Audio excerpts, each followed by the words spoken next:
La parole est à François Cornu-Gentille. Monsieur le Président, Madame le Ministre, Monsieur le rapporteur, mes chers collègues, je voudrais d'abord rassurer la Ministre et le rapporteur. J'ai ni l'ambition ni le talent de Jacques Méhard pour redéfinir la politique économique de la France en 5 minutes. J'ai même pas de niche ou d'amendement à défendre. Mon ambition est beaucoup plus modeste. J'ajoute par ailleurs que je soutiens sans réserve le plan que nous propose le gouvernement, parce qu'évidemment, dans les conditions qui sont les nôtres aujourd'hui, un effort de crédibilité financière est absolument indispensable pour assurer la crédibilité de la France.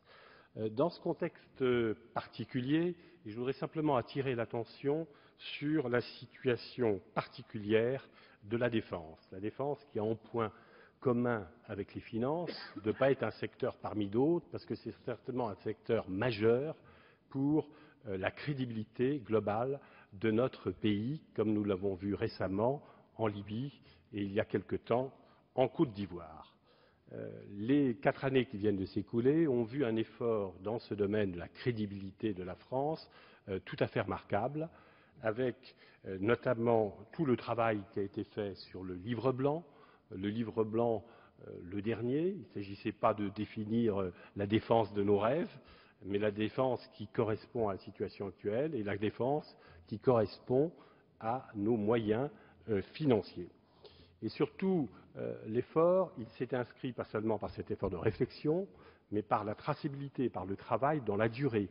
La crédibilité n'a de sens que dans la durée. La crédibilité, ce n'est pas dire des choses sympathiques ou intéressantes un jour, c'est les tenir dans le temps. Et dans la durée, on a fait des efforts considérables pour tenir, c'est une première, tenir réellement la loi de programmation militaire, la LPM, et c'était un effort sur lequel on a effectivement beaucoup travaillé en budgétisant les OPEX et en trouvant des mesures palliatives lorsque les mesures, les recettes exceptionnelles n'étaient pas présentes. Dans ce contexte général, le texte qui nous est proposé demande à la défense un effort de 211 millions d'euros, notamment qui permettent de couvrir effectivement l'amende due par l'État au titre des frégates de Taïwan. La défense couvre à peu près 45% de cette amende. Je n'y vois rien d'anormal. La défense est un secteur certes important, mais doit participer à l'effort collectif. Et donc je n'ai aucune remarque particulière sur ces 211 millions qui sont sollicités, qui ne seront pas simples à trouver, mais que le contexte justifie pleinement. En revanche, je voudrais attirer fortement l'attention de la ministre sur la période de fin d'année et sur la période budgétaire qui va jusqu'effectivement à la loi de finances rectificative finale. On a là, dans le domaine de la défense, où notre crédibilité, encore une fois, est fortement engagée, un risque sérieux de décrochage qui viendrait en quelque sorte ternir les 4 années d'efforts exceptionnels que nous avons fournis jusqu'à présent.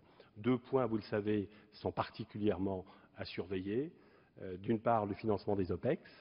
Alors certes, la loi de finances initiale prévoit à peu près 630 millions, mais avec la Libye, avec un certain nombre de choses, je crois que le surcoût sera de l'ordre de 500 millions d'euros non financés au budget, ce qui est une somme à trouver. Il faut souhaiter que ça puisse être trouvé, comme ça l'était par le passé, dans une cadre d'une mutualisation du budget global. Ça, c'est le premier souci.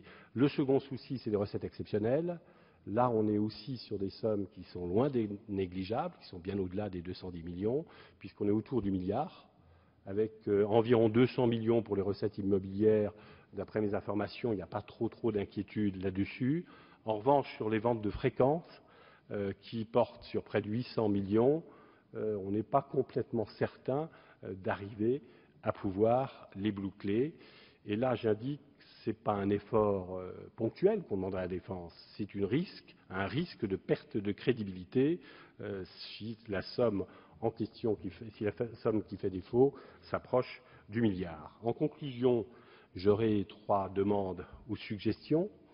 La première, c'est qu'on anticipe cette fin d'année, qu'on n'attende pas de voir si ça se passe bien en décembre, qu'on regarde dès maintenant comment ça risque de se passer pour qu'on essaye de trouver le plus tôt possible et pas par surprise des solutions ou des palliatifs. Je pense que ce travail doit être fait dès maintenant. Le second point, et je vais conclure, Monsieur le Président, c'est que dans ce contexte général, des efforts supplémentaires seront sans doute demandés un jour au ministère de la Défense. C'est absolument normal.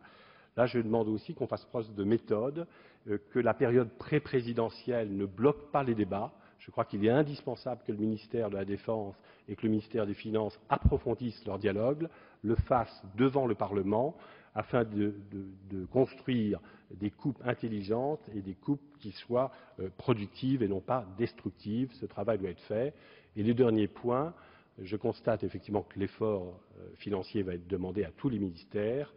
Pour bien suivre le ministère de la Défense, je crois qu'il est assez en pointe sur tout ce qui est réforme de l'État. Il a beaucoup progressé dans la discussion avec le ministère des Finances, qui était traditionnellement très difficile. Et je pense que cette méthode qui a été appliquée jusqu'à présent avec succès au ministère de la Défense pourrait être appliquée aussi dans d'autres ministères dépensiers. Merci.